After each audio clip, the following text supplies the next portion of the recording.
Bismillahirrahmanirrahim. Innal hamdalillah nahmaduhu wa nasta'inuhu wa nastaghfiruh wa na'udzu billahi min shururi anfusina wa min sayyiati a'malina. Man yahdihillahu fala mudilla lahu wa man yudlil fala hadiyalah. Wa asyhadu an la ilaha illallah wahdahu la syarika lah wa asyhadu anna Muhammadan 'abduhu wa rasuluh.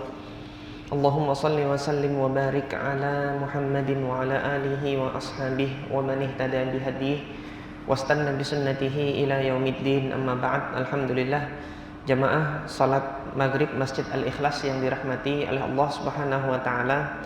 Alhamdulillah, di kesempatan malam hari ini melanjutkan kembali pembacaan kitab Bulughul Maram yang insyaallah kita akan membaca hadis yang ke-28 di dalam bab sifatus shalah, dan insyaallah pembahasan mengenai hadis ini tidak panjang karena makna dari hadis ini senada dengan sunnah yang sudah kita pelajari di pekan sebelumnya, yaitu tentang sunnah sujud, yaitu merenggangkan kedua tangan, menjauhkan perut dengan paha, dan yang demikian ini dilakukan terkhusus bagi laki-laki. Adapun kaum wanita, sebagaimana sudah kita pelajari kemarin, jika kondisinya dikhawatirkan dilihat oleh laki-laki ajnabi, maka dibawa kepada makna yang disampaikan oleh Al-Imam Asy-Syafi'i, bahwasanya wanita itu merapatkan kedua lengannya dan kemudian tidak meninggikan posisi sujudnya. Namun apabila wanita sujud atau sholat dia di ruangan yang terpisah dari pandangan laki-laki, maka kembali kepada hukum asal sunnahnya, yaitu apabila di tempat yang tidak terdapat orang yang di sampingnya, tetap disunnahkan untuk merenggangkan kedua tangannya. Nah, hadits Barra ibn Azib radhiyallahu ta'ala anhu menegaskan tentang larangan meletakkan mirfaq. Jadi mirfaq ini apa? Siku. Siku ini dilarang untuk diletakkan di atas tempat sujud, yang mana hay'ah sujudnya itu atau posisi sujud yang demikian ini menyerupai hewan pemburu yang sedang memburu mangsanya. Nah, hadis ini diriwayatkan oleh Al-Imam Muslim di dalam sahihnya dari Barra ibn Azib radhiyallahu taala anhu. Al-Imam Ibnu Hajar rahimahullah mengatakan, wa 'anil Barra ibn Azib radhiyallahu anhu qala Rasulullah sallallahu alaihi wasallam, idza sajadta, apabila Anda sujud, kata Nabi mengatakan kepada Barra ibn Azib, ketika engkau itu sujud, fadha' kaffaika, maka letakkan kedua kaf, jadi telapak tangan Anda yang diletakkan. Jadi tidak sampai siku yang diletakkan, tapi kemudian letakkan kedua telapak tangan Anda, karena kedua telapak tangan ini merupakan anggota sujud yang sudah kita bahas kemarin di hadis Abdullah bin Abbas. Jadi yang diletakkan adalah kedua telapak tangan ini diletakkan di atas tanah, kemudian mirfaq, kedua siku ini diangkat, jangan diturunkan hingga dia menyentuh tanah. Apabila dia diturunkan menyentuh lantai pada saat dia sujud, maka sebagaimana sudah kami sampaikan, ini menyerupai hewan. Dan kemudian di antara faidahnya juga Al-Imam An-Nawawi rahimahullah mengutip dari para ulama, ini adalah hay'ah atau sikap seorang yang malas. Nah, nanti akan kita baca, ini mana Imam Nawawi rahimahullah ketika mengomentari hadis ini, kemudian juga hadis-hadis yang lain yang semisal, Al-Imam An-Nawawi mengatakan maqsudu ahaditsil bab, maksud atau tujuan dari hadis-hadis yang dikumpulkan oleh Al-Imam Muslim di dalam bab ini, karena Imam Muslim itu tidak menamakan babnya. Jadi yang memberikan penamaan terhadap babnya Imam Muslim ini adalah para ulama, dan di antara yang masyhur penamaan babnya adalah penamaan Al-Imam An-Nawawi rahimahullah. Jadi tabwibnya Imam Nawawi terhadap bab-babnya Al-Imam Muslim di dalam sahihnya. Imam Nawawi mengatakan maksud dari hadis-hadis ini yang dihimpun di dalam bab ini annahu yambaghi lis-sajid, hendaknya bagi seorang yang sujud, an yad'a kaffaihi 'alal ardi, hendaknya dia meletakkan kedua tangannya ini di atas tanah, wa yarfa'a mirfaqaihi, dan mengangkat kedua sikunya, 'anil ardi, dari atas ard, sehingga dia tidak menyentuh lantai kedua siku ini. Wa an jambaihi, dan juga kedua siku ini dijauhkan dari sisi jambun, itu sisi kanan kiri tulang rusuk ini, jadi dijauhkan.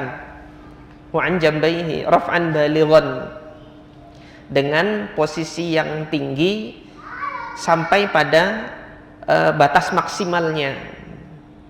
Bihaitsu yadhhar batinu ibtaihi, yang mana bagian dalam dari ketiak itu nampak, idza kana masturan, kalau memang seseorang itu tidak mengenakan pakaian di atas. Nah, ini kita sudah sampaikan kemarin, masyarakat Arab pada saat itu yang masih miskin, mereka tidak memiliki pakaian penutup di bagian atas, sehingga di dalam kadar syarat sahnya sholat itu pakaian yang menutup bagi laki-laki ini batasannya dari pusar sampai lutut. Itu diantara yang menyebabkan adalah situasi kondisi ekonomi masyarakat Arab pada saat itu, dan memang cara tradisi berpakaian mereka yang tidak memiliki harta yang cukup, mereka hanya menutupi auratnya itu dengan sarung saja, sehingga bagian atasnya itu terbuka. Ini menunjukkan kemiskinan yang ada di masa Nabi Shallallahu Alaihi Wasallam. Jadi demikian. Nah, jika memang bagian atasnya itu tidak tertutup pakaian, ini pada saat sujud itu bagian dalam dari ketiak itu terlihat, sebagaimana kemarin disampaikan dalam hadis Malik ibn Buhainah, di mana Nabi Shallallahu Alaihi Wasallam ketika sujud nampak bayadu ibtaihi, putihnya ketiak Nabi Shallallahu Alaihi Wasallam itu nampak. Nah, kemudian Imam Nawawi mengomentari bahwasanya sikap sujud yang demikian ini itu adalah sunnah. Apabila seorang muslim sujudnya tidak demikian, sholatnya tetap sah.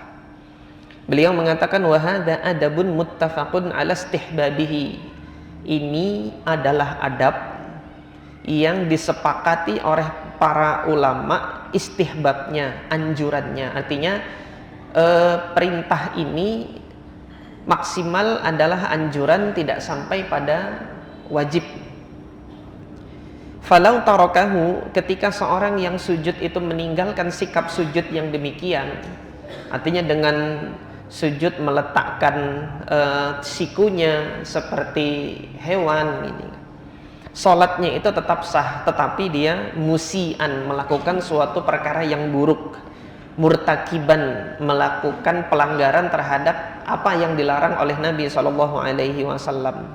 Wan nahyu litanzih, akan tetapi larangan di sini kata Imam Nawawi maksimal hanya sampai pada derajat tanzih, artinya makruh karahata tanzih. Wa sholatuhu sahihah, dan sholatnya itu sahihah, sholatnya itu benar, sah, diterima di sisi Allah Subhanahu wa ta'ala.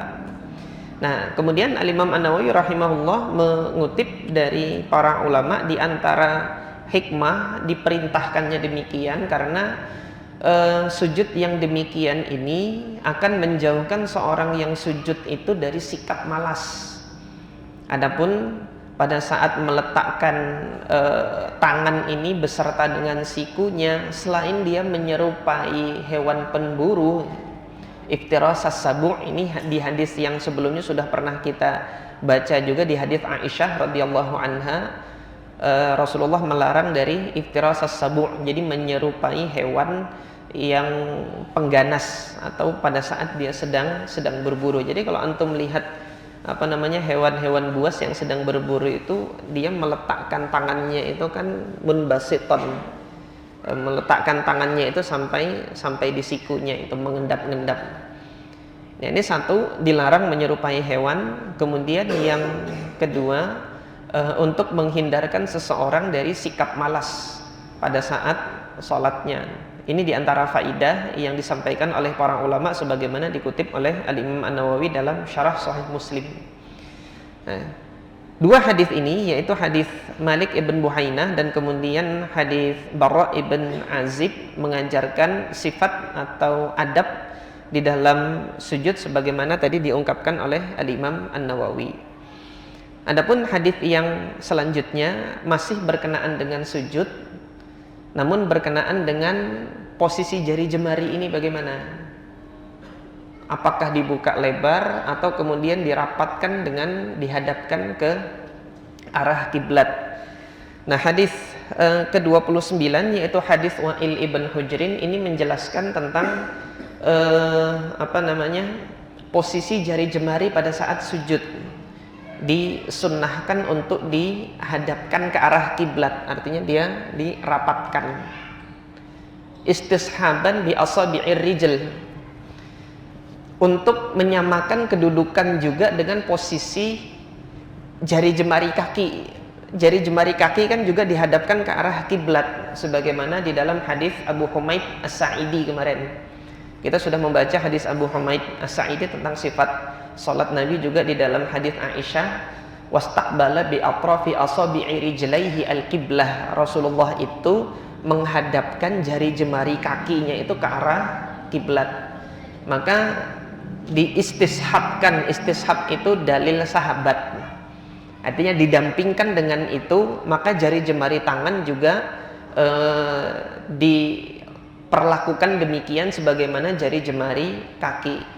Adapun dalil yang berupa hadis adalah hadis Wa'il bin Hujrin ini. Wa'il bin Hujrin radhiyallahu taala anhu mengatakan, anna nabiyya sallallahu alaihi wasallam kana idza raka'a, Rasulullah sallallahu alaihi wasallam jika ruku, farraja baina asabi'ihi. Rasulullah itu kalau ruku meletakkan tangannya itu di atas lutut, Rasulullah membuka.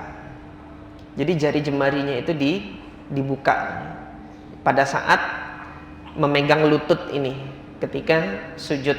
Makkana yadaihi min rukbatayhi, dalam hadis sebelumnya kan disebutkan makkana yadaihi min rukbatayhi, Rasulullah menempatkan dengan erat kedua tangannya itu di lutut. Nah, di hadis Wa'il bin Hujrin posisi jari jemarinya itu dibuka, farraja baina asabi'ihi. Wa idza sajada, nah ketika sujud kebalikan, dhamma asabi'ahu, Rasulullah sallallahu alaihi wasallam mendekatkan, mengumpulkan ke semua jarinya ini. Rawahu Al-Hakim, diriwayatkan oleh Al-Imam Hakim. Nah, sampai di sini jamaah sekalian yang dirahmati oleh Allah, biasanya Al-Hafidz Ibnu Hajar rahimahullah kalau sedang hendak menguatkan suatu hadis, beliau mengatakan sahhahahu Al-Hakim, disahihkan Imam Hakim. Tapi di sini Al-Hafidz Ibnu Hajar tidak mengatakan disahihkan Hakim, tapi Al-Hafidz Ibnu Hajar mengatakan rawahul Hakim, diriwayatkan oleh Imam Hakim saja gitu. Jadi tidak mengutip penilaian sahih dari Imam Hakim, padahal di dalam Mustadraknya Imam Hakim mengatakan hadza haditsun sahih, ini hadis sahih ala syarti Muslim, sesuai dengan syaratnya Imam Muslim, kata Imam Hakim. Kok nggak dikutip di sini? Nah, maka ada isyarat. Ada isyarat bahwasanya apa? Di dalam sanad periwayatannya itu ada kelemahan. Namun insyaallah jemaah sekalian yang dirahmati oleh Allah Subhanahu wa taala, kelemahan di dalam sanad periwayatan hadis Wa'il bin Hujrin ini adalah kelemahan yang masih bisa ditolerir, dan terdapat syahid yang mengangkat kelemahan tersebut hingga hadis ini bisa diangkat sampai ke derajat hasan. Oleh sebab itu Imam Al-Hakim tadi mengatakan hadza haditsun sahih, ini hadisnya sahih. Dan Imam Hakim ini diantara metode beliau termasuk diantara para ulama yang tidak memandang adanya perbedaan hadis sahih dan hadis hasan. Jadi kalau dia hasan ya diistilahkan sahih juga gitu. Karena sama-sama bisa diterima. Nah, kelemahannya di mana gitu. Al-Imam Al-Hakim rahimahullah itu di dalam Mustadraknya meriwayatkan hadis ini dari jalur Hushaim bin Bashir ibn Abi Khazim Al-Kufi, salah satu perawi di Kufah. Hushaim bin Bashir ibn Al-Qasim ibn Dinar As-Sulami Abu Muawiyah ibn Abi Khazim, beliau ini adalah perawi di kota Wasit, bukan di Kufah, Al-Wasiti. Beliau di kota Wasit, yang mana letak kota Wasit itu berada di selatan kota Kufah, antara Kufah dengan Basrah. Yang paling selatan, paling ujungnya nanti di dekat dengan Teluk Persia itu Basrah. Dinamakan Wasit karena kota ini tengah-tengah. Al-Wasit itu artinya tengah-tengah. Wasit dinamakan Wasit karena dia penengah antar dua kubu yang saling bertanding gitu kan. Nah, di kota Wasit inilah Al-Imam Hushaim bin Bashir ini menyebarkan hadisnya. Beliau ini seorang perawi yang thiqah, artinya terpercaya, dan riwayatnya itu layak diterima, dan ittafaqa ala tashihi ahadithihi ala immatus sittah. Jadi imam sittah ini imam yang 6 itu meriwayatkan hadis-hadisnya Hushaim bin Bashir ini di dalam kitab-kitab mereka. Rawalahu ashabu kutubis sittah. Hanya saja Imam Hushaim ibn Bashir ini sering melakukan tadlis. Al-Hafidz Ibnu Hajar mengatakan thiqatun sabtun katsirut tadlis wal irsalil khafi. Sering kali melakukan tadlis. Artinya kalau beliau itu meriwayatkan dengan an-anah, jadi mengatakan an fulan ini diwaspadai, boleh jadi antara beliau dengan sumber periwayatan tersebut ada perantara yang tidak dikabarkan di dalam sanad periwayatan tersebut. Nah, ini karena beliau sering melakukan tadlis. Tadlis ini intinya menyembunyikan perantara antara diri si perawi ini dengan tidak mengabarkan secara langsung. Jadi logikanya seperti ini jemaah sekalian yang dirahmati oleh Allah. Antum kan misalnya belajar di madrasah atau di sekolah, hadir setiap kali pertemuan dengan guru. Pertemuan hari ini saya mendapatkan pelajaran dari guru adalah pelajaran hadis Wa'il bin Hujrin misalnya. Ada satu yang nggak ikut, ya kan? Karena sakit atau apa, jadi di majelis itu ketika dia belajar hadis Wa'il bin Hujrin dia nggak hadir. Sehingga kemudian di kemudian hari dia bertanya kepada teman-temannya yang hadir di majelis itu, kemarin kita belajarnya hadis apa? Kita belajarnya hadis Wa'il bin Hujrin gitu. Yang tidak hadir ini tadi mendapatkan hadis ini sumbernya kan tidak langsung dari gurunya, tapi melalui perantara temannya yang hadir di majelis itu gitu loh. Nah, besok nanti di majelis yang lainnya baru tadi yang absen tidak hadir nanti ikut lagi hadir. Sehingga dari sekian banyak hadis itu ada satu hadis yang dia tidak mendengar langsung dari gurunya, tapi dia mendengar dari perantara temannya gara-gara dia tidak hadir tadi kan. Nah, nanti pada saat dia menyampaikan hadis ini, meriwayatkan kepada generasi setelahnya, boleh atau tidak dia mengatakan ini hadis dari guru saya fulan tanpa menyebutkan perantara temannya yang menyampaikan hadis ini gitu. Toh karena dia kan muridnya gurunya juga gitu loh hanunya. Jadi Hushaim bin Bashir ini meriwayatkan hadis ini dari gurunya, tidak berterus terang mengatakan ini saya dengar langsung dari guru saya. Tapi ini hadis dari guru saya, entah dengan perantara atau tidak, beliau tidak berterus terang. Nah, kalau seorang perawi yang mudallis diwaspadai.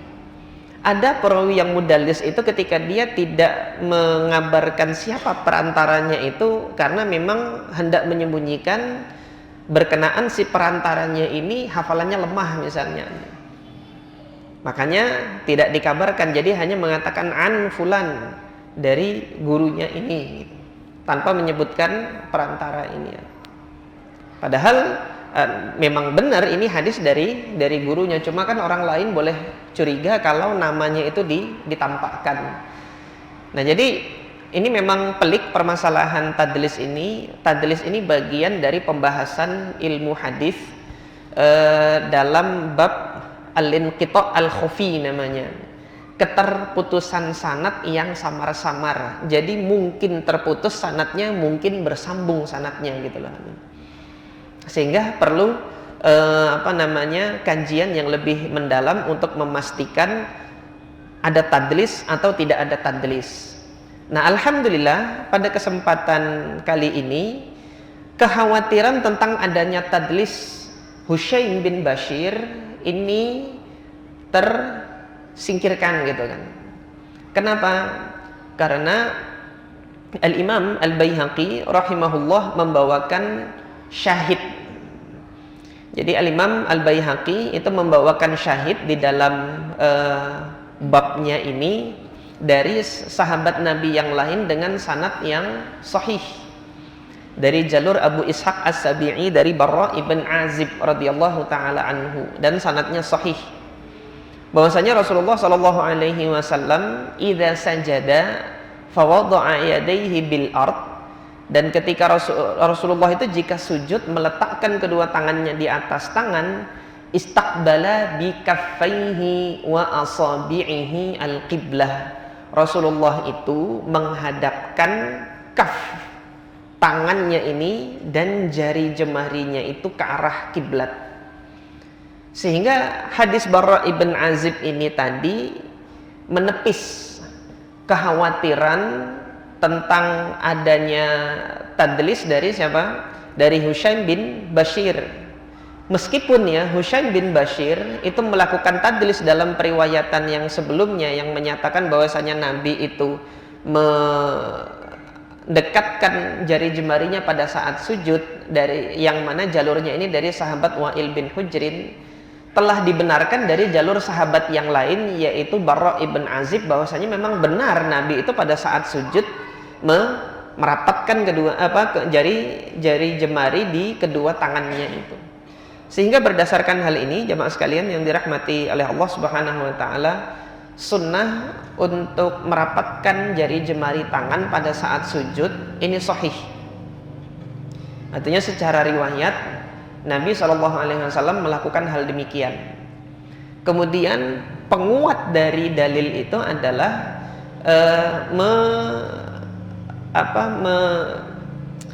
istishab itu mendampingkan tangan dengan kaki. Kaki sunnahnya itu sudah tetap bahwasanya jari jemarinya dihadapkan kiblat, maka tangan ini lebih utama lagi untuk dihadapkan ke kiblat karena posisinya itu pada saat sujud dia adalah posisi yang paling dekat dengan kiblat, sehingga lebih layak untuk dihadapkan ke arah kiblat dibandingkan dengan kaki. Jadi dari sudut pandang yang demikian ini kan sunnah di dalam sujud jari jemari ini baik tangan maupun kaki itu dianjurkan untuk dihadapkan ke arah kiblat. Demikian ini yang berkenaan dengan sunnah merapatkan jari jemari tangan pada saat sujud. Tujuannya itu adalah menghadapkan jari jemari ini ke arah kiblat.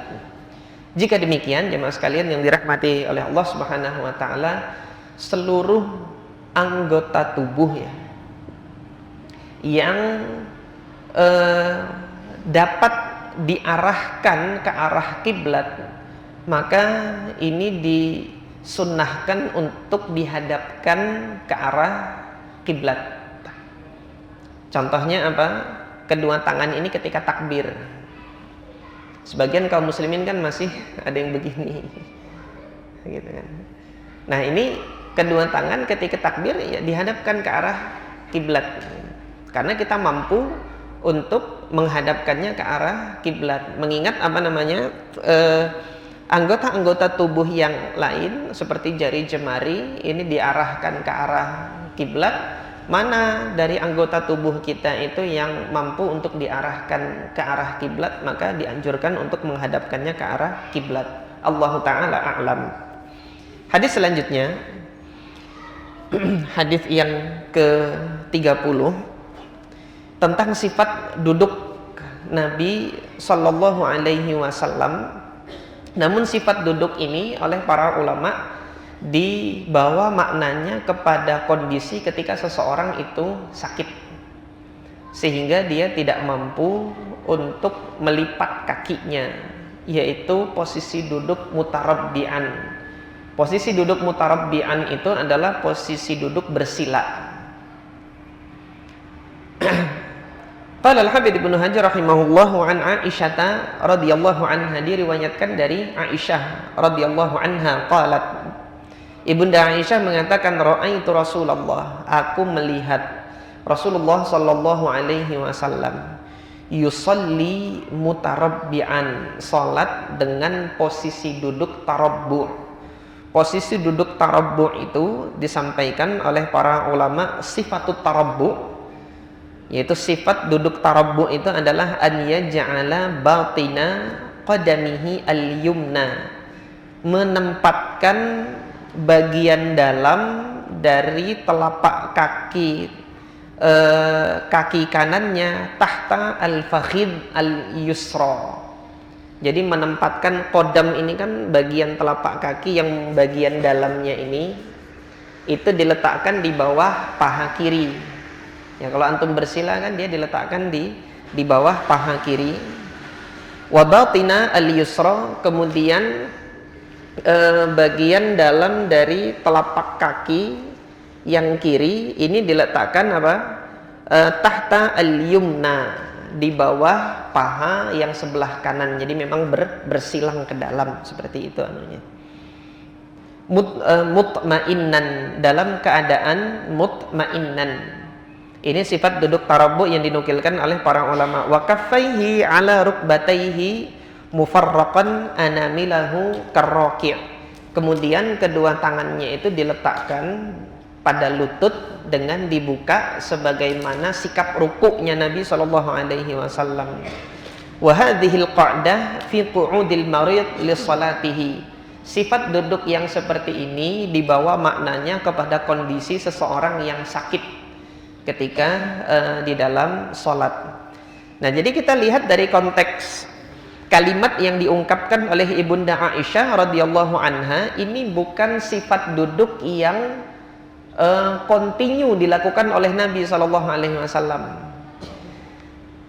Kalau sifat duduk itu sering dilakukan, continue dilakukan oleh Nabi, Ibunda Aisyah biasanya mengungkapkan kana Rasulullah sallallahu alaihi wasallam yaf'alu kadza kadza wa kadza. Ada kananya.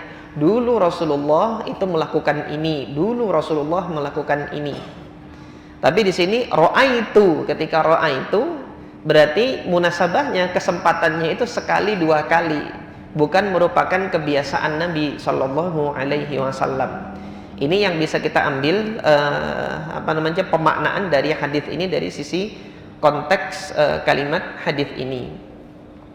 Ini demikian tentang sifat duduk tarabbu yang merupakan rukhsah dari Allah dan Rasulnya bagi mereka yang mungkin tidak sanggup untuk duduk dengan melipat kakinya. Nah, kemudian jika duduk dengan melipat kakinya juga tidak sanggup karena satu penyakit tertentu, misalnya asam uratnya numpuk di lututnya gitu kan, nggak bisa dilipat, ya sudah semampunya dia sholat, dan jamaah yang berada di di sampingnya hendaknya memaklumi nanti. Saya pernah mendapati salah satu jamaah di kampung saya nggak bisa melipat kakinya. Nah, kalau saya tanya nanti kan khawatir tersinggung penyakitnya apa, tetapi kita berhusnuzon gitu kan, husnuzon, berbaik sangka, ada penyakit tertentu bisa jadi di masa mudanya pernah cedera Nah, di masa tua nanti pengapuran itu nggak bisa dilipat lagi. Yang demikian ini Allah Subhanahu wa taala la yukallifullahu nafsan illa wus'aha. Allah Subhanahu wa taala tidak menugaskan hamba itu di luar batas kemampuannya. Maka nanti hendaknya bagi jamaah yang mengetahui ada sahabatnya ataupun kemudian tetangganya ketika datang sholat gitu kan, ya hendaknya nanti diberi space ketika sholat itu, pada saat duduk ya mungkin nggak bisa berapat-rapat gitu kan. Jangan nanti seseorang memaksakan sunnah untuk merapatkan shaf dengan orang yang demikian gitu kan, sehingga pada saat dia duduk dia tidak ada space untuk duduk karena dia nggak bisa melipat kakinya gitu. Jadi yang demikian ini hendaknya diberi keleluasaan, kelonggaran, karena sesungguhnya agama ini adalah yusrun. Allah Subhanahu wa taala memudahkan bagi yang tidak mampu. Allah berkalam dalam Al-Qur'an, "Ma anzalna 'alaikal Qur'ana litashqa." Tidaklah kami turunkan Al-Qur'an ini kepada engkau wahai Muhammad untuk membuat kamu itu sulit. Jadi jangan mempersulit umat Nabi Muhammad sallallahu alaihi wasallam ini dalam menjalankan syariat ini. Adapun hadis yang selanjutnya ini berkenaan dengan sunnah duduk di antara dua sujud. Duduk di antara dua sujud, dan ini termasuk rukun di dalam salat. Diriwayatkan dari Abdullah ibn Abbas radhiyallahu taala anhuma, anna Nabiyya sallallahu alaihi wasallam kana yaqul. Nah, ini baru kita ketemu hadisnya kana yaqul, ada kana baru kemudian ungkapan kata kerja fi'il mudhari. Ini menunjukkan kontinuitas, artinya sering kali dilakukan oleh Nabi. Sering kali Nabi itu membaca bainas sajadataini pada saat duduk di antara dua sujud. Allahumma ghfirli warhamni, ya Allah ampunilah diriku dan rahmatilah diriku. Wahdini, berilah petunjuk kepadaku. Wa'afini, dan berilah perlindungan kepadaku. Al-mu'afah itu perlindungan dari Allah untuk perkara-perkara yang tidak layak, baik secara syariat maupun secara adat istiadat. Al-afiyah, al-afiyah itu penjagaan perlindungan dari Allah Azza wa Jal dari terjerumusnya seseorang kepada perbuatan-perbuatan yang tidak layak. Warzuqni, dan anugerahkanlah rizki kepadaku. Al-hadis rawahul arba'ah, diriwayatkan oleh imam yang empat illan Nasa'i, kecuali Imam Nasa'i, berarti tiga. Dari ashabus sunan al-arba'ah ada tiga, yaitu Imam Abu Daud, Tirmidzi, dan Ibnu Majah. Kecuali Imam Nasa'i tidak meriwayatkan. Wal labdhu li Abi Daud, dan redaksi hadis ini adalah redaksinya Imam Abu Daud. Wa shahhahahu al-Hakim. Nah, dilihat di sini Imam Al-Hafidz Ibnu Hajar mengutip penilaian sahih dari Imam Hakim. Tidak sebagaimana hadis Wa'il bin Hujrin tadi, ada isyarat bahwasanya ada masalah di dalam sanadnya. Tetapi masalah di dalam sanad hadis Wa'il bin Hujrin tadi sudah kita sampaikan, insyaallah terangkat kelemahan dan kekhawatiran adanya tadlis tadi dengan adanya syahid dari hadis Barra ibn Azib radhiyallahu taala anhu. Nah, sunnah ini adalah sunnah berdoa pada saat duduk di antara dua sujud. Apa yang diminta di dalam doa ini? Yang pertama maghfirah, yang kedua adalah rahmat. Masih ada waktu ya. Jadi jamaah sekalian yang dirahmati oleh Allah Subhanahu wa taala, orang-orang soleh ini bercita-cita untuk mendapatkan dua yang pertama ini, maghfirah dan rahmat Allah, ampunan dan rahmat Allah.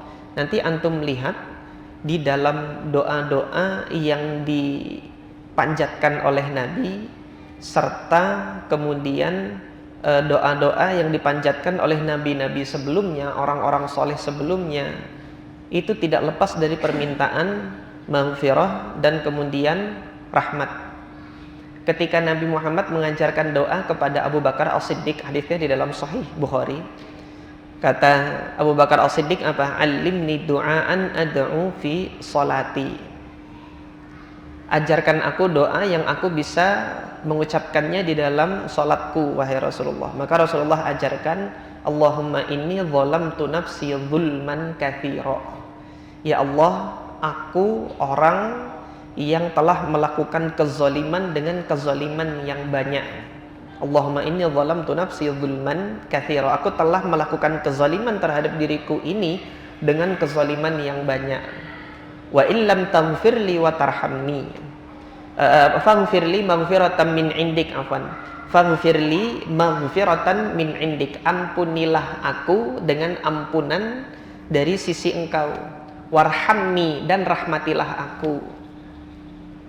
Nah, jadi permintaannya kan maghfirah, rahmat. Ini yang diajarkan kepada Abu Bakar As-Siddiq.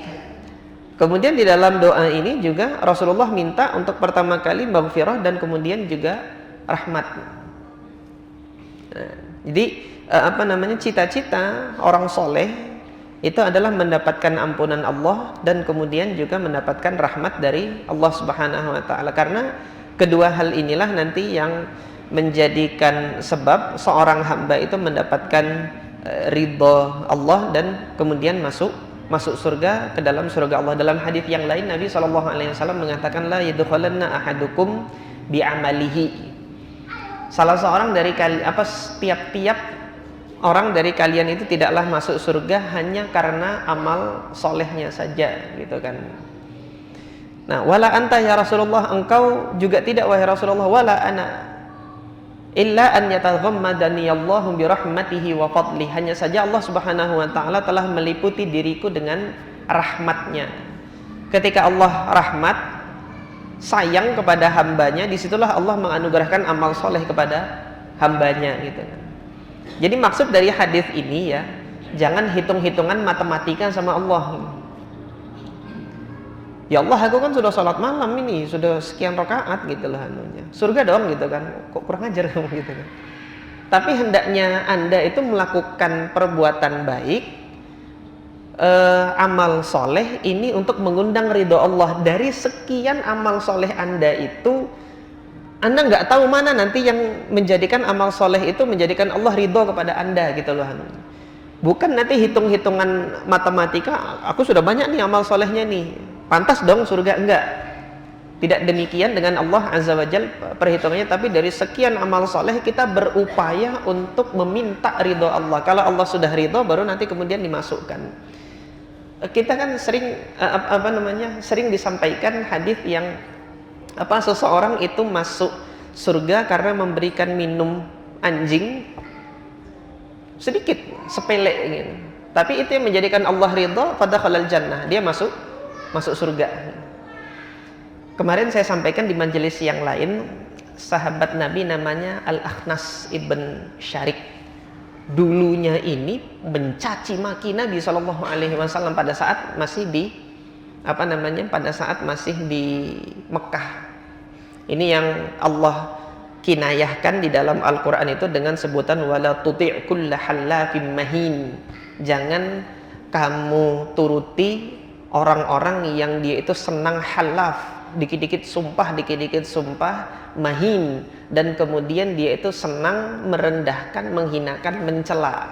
Kulla hallafim mahin ini merujuk kepada satu tokoh yang dia dari kabilah Thaifi, bukan dari Quraisy, tetapi selalu ikut-ikutan di tengah-tengah Quraisy, menganggap dirinya itu bagian dari Quraisy.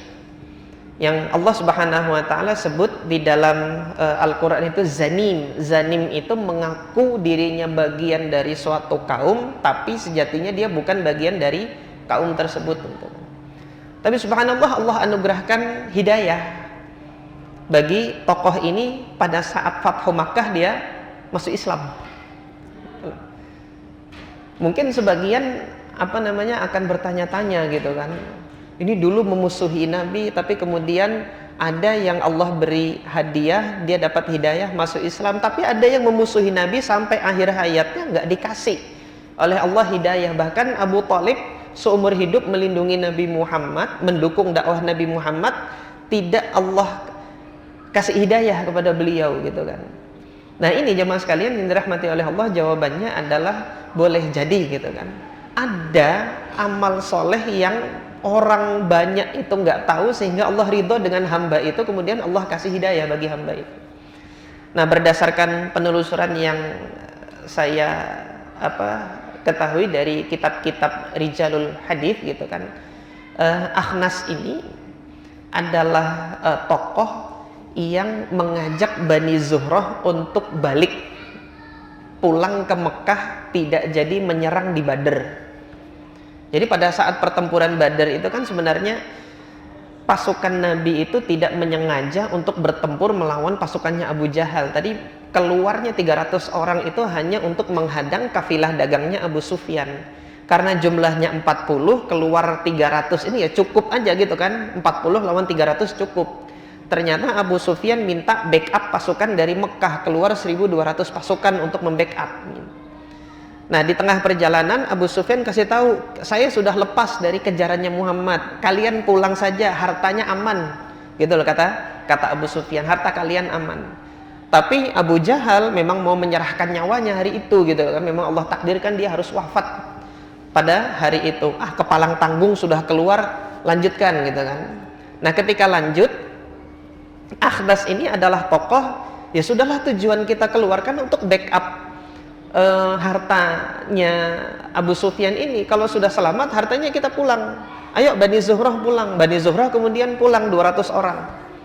Boleh jadi ini yang mengundang ridha Allah Azza wa Jal, kemudian Allah kasih petunjuk kepada beliau pada saat Fathu Makkah masuk Islam. Nah jadi jemaah sekalian yang dirahmati oleh Allah, kita nggak tahu amal soleh mana yang kita lakukan ini yang mengundang ridha Allah. Oleh sebab itu guru kami itu menasihatkan kepada kami, jangan bosan-bosan jadi orang baik gitu. Jangan bosan-bosan beramal soleh, melakukan perbuatan baik. Jangan bosan-bosan jadi orang baik. Nah, Nabi SAW dalam hadits Abu Dzar Al-Ghifari yang diriwayatkan oleh Imam Muslim dalam sahihnya mengatakan, la tahqiranna minal ma'rufi syai'a. Jangan kamu itu menganggap remeh perbuatan baik sekecil apapun. Walau antalqa akhaka biwajhin talqin. Meskipun Anda perbuatan baik itu hanya sekedar menunjukkan wajah senyum kepada saudara Anda pada saat Anda bertemu dengan saudara Anda. Ini nasihat untuk diri saya sendiri dan juga bagi kepada jamaah sekalian. Mudah-mudahan Allah Subhanahu wa taala menganugerahkan amal soleh kepada kita dan Allah Subhanahu wa taala meridhai apa yang kita lakukan. Tersisa 1 menit, kita cukupkan pengajian untuk malam hari ini, pembahasan sampai pada hadits yang ke-31. Mudah-mudahan Allah Subhanahu wa taala menganugerahkan maghfirah dan rahmatnya kepada kita dan berkenan untuk menerima amal soleh kita sehingga kita dijadikan penduduk surga dan dilindungi dari azab api neraka. Aqulu qouli hadza wa astaghfirullah li wa lakum. Subhanakallahumma rabbana wa bihamdika asyhadu an la ilaha illa anta astaghfiruka wa atubu ilaik. Assalamualaikum warahmatullahi wabarakatuh.